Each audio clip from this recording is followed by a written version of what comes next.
Hey, this is Glendon with the Monday Morning Pep Talk. The title of this segment, Investing in Yourself. That's something that you hear about frequently, but in terms it's in relation to something material, like maybe getting a new purse, or for women, a petty and a mani, or something like that. To me, a true investment in yourself is investing in your mind, investing in your knowledge base, and increasing those two things. One thing that I've noticed since I've started doing the YouTube videos and giving the webinars and the books is that a lot of people are, I would say, unfamiliar with the progressive steps of success. The first step of success is you have to invest in yourself and you have to make yourself more valuable. That is the biggest brick in the foundation of building your life of success. You have to do that. There are some people who are just extraordinarily knowledgeable or just geniuses, and they can just leapfrog all over that and actually bring us wonderful and creative projects, books, inventions, and that happens. But once again, that's atypical. The average person is going to have to spend some time and effort. And when I say time and effort, I'm not talking about weeks, I'm not talking about months, I'm talking about years, perfecting a skill set, a craft, a knowledge base, an ability. But it all starts with true self-investment, whether that's going to college to get a degree or spending 5 hours a week reading self-help books or business books, because I learned this from Lead the Field and a lot of other Earl Nightingale programs, that if you read 25 to 30 new books a year and you just did that for 3 to 4 years and nothing else, you'll be one of the most read people in your circle, one of the most read people in your city, because people don't read. People do not invest in themselves. And for many people, unless the book is like extremely pleasurable or very entertaining, even if they read the first few chapters, they don't read the whole book. That's a common fact in the book industry. So one of the things that you should do is pick a book that does not excite you. You heard me correctly. Get a book that does not excite you and commit yourself to reading that book from start to finish. You're going to learn some stuff. One of the things that you're going to learn about yourself is you're going to learn where your discipline level is. You must increase your discipline level to increase your personal investments. Let me break that down for you. Say you want to start a business, but your personal discipline is just crap. You don't have any. I don't care how great your business idea is. I don't care how many people say, wow, that's a really good idea. You're not really going anywhere without any help, unless you have a very solid and strong partner who's going to crack that whip on you. Nothing's going to happen, because you don't have the discipline to keep the thing moving when you hit those rough spots. Because when starting a new business or a new relationship or any new endeavor, the energy and the enthusiasm and the motivation is like high because it's brand new, it's exciting. But at a certain point, that novelty is going to wear off. It's just going to like wah, wah, wah, come down. And then the real stuff, or as one of my drill sergeants used to say, where the rubber meets the road, is going to come out. And then what are you going to do? Without that discipline, that motivation, and a sense of integrity and honor, nothing's going to happen. Because success is not difficult. Staying on the road to success is the trick.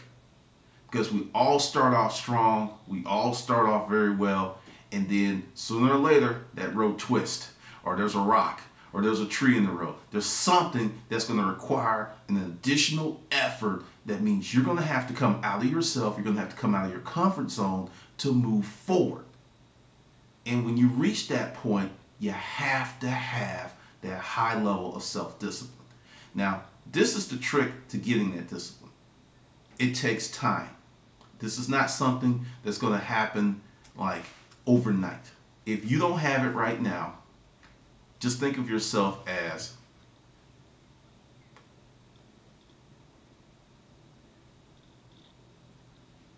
a pioneer into yourself.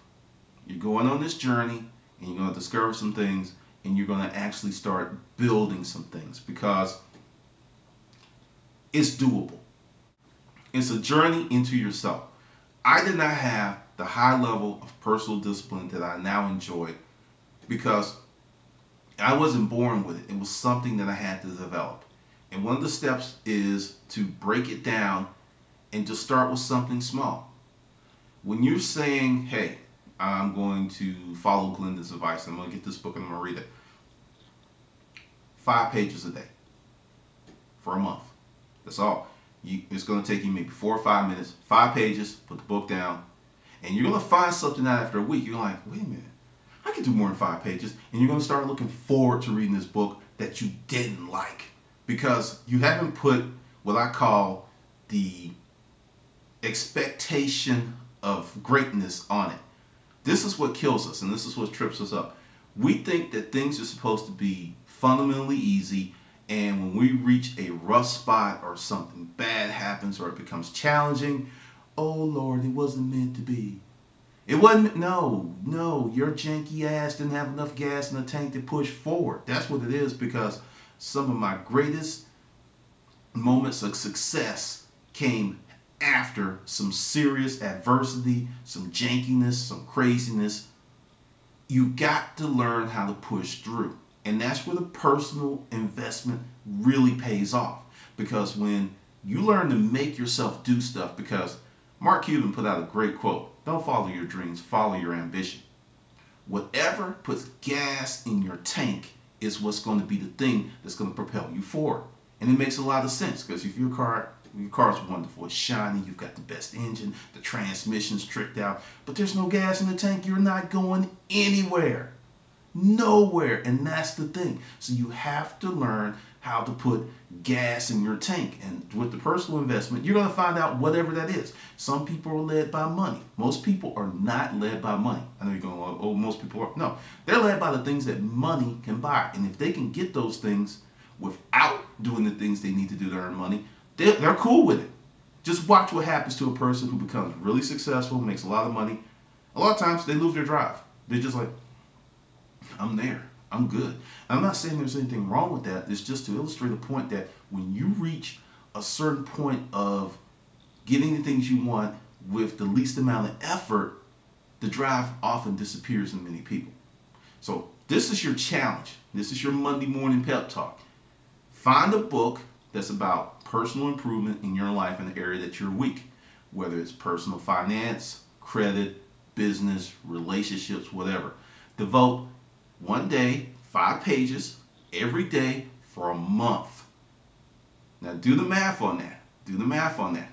There's 30 days in most months, 5 pages. I mean, you will get that book read with little to no effort, without a lot of investment in time, within 2 months. 1.5 to 2 months, and you're probably going to read it before the month's out, because you're easing yourself into it, because a lot of people have this thing that if I can't do it the way that I want to do it, it's not worth doing. And that's very, very untrue. So just try that, just try that. And then the month after, wash, rinse, and repeat. And in the year, you've read 12 books. And if you're like many people in this country, that may be more books than you've read in the last 10 years. For real. All right, this is Glendon with your Monday Morning Pep Talk.